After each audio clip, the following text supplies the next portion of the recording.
Mark Collins, Magnetic South Events. We're standing at Featherbed's jetty here today, and we're going to be the scene of one of your events during the Knysna Oyster Festival. What's going to happen here, please?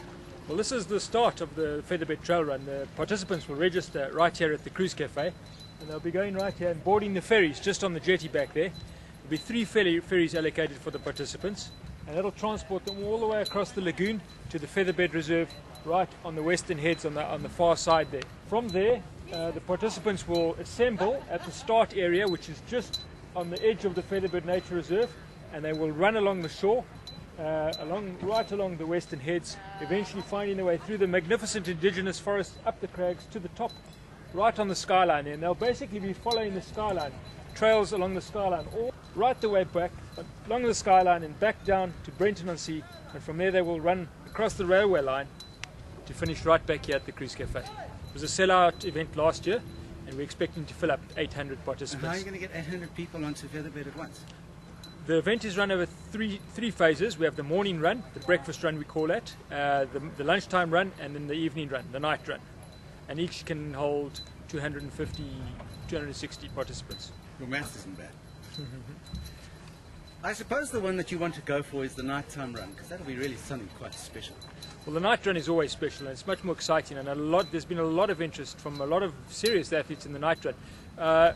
It will probably be a bit slower and you'll expect to do a slightly slower time than you would during the day, but not necessarily so, and definitely far more adventurous. Mark, what is the secret to success in a night run?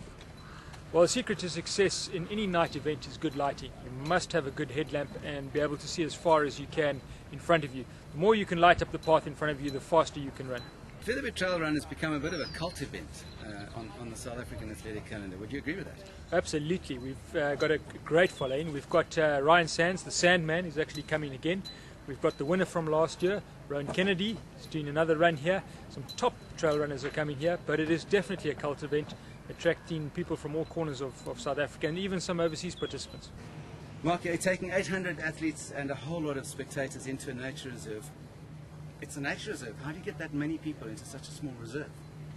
Well, remember, the people are going along a trail, they're following a trail, they're moving very quickly, and they're moving through the reserve. So it actually, after the race has started, it doesn't feel like there are a lot of people in the reserve at all. At the same time, there's very little impact in the reserve. We have had commissioned environmental impact studies to study the effects of trail running, and we found that trail runners per capita actually have less of an impact on a trail than hikers. The reason for this being that the trail runners tend to use more advanced shoes than hikers do. They don't use boots. The footwear that they do use is less corrosive, and they tend to step less on the trail, 30% less on the trail in fact than a hiker does. At the same time, they're very skilled people that in using their feet. They tend to put their feet down carefully in the right places that do not have an erosive effect on the trail. At the same time, trail running also has a very high ethical standard in terms of the environment. Littering is absolutely forbidden. It's actually forbidden to the extent that it's almost stigmatized. If you do by accident drop a paper, it shows a lack of sort of professionalism, a lack of ability in trail running. You are supposed to manage what you do in the environment very, very carefully. So we are very proud to be able to share a reserve like Featherbed, and we're very proud to be able to share it in the way we do. Putting 800 people along that trail, 2 14-kilometer trails, and last year all we had to pick up was one piece of paper. A lot of your personal environmental ethic has to do with your mom, artist Sheila Collins. How so? Absolutely. It all has to do with my mom.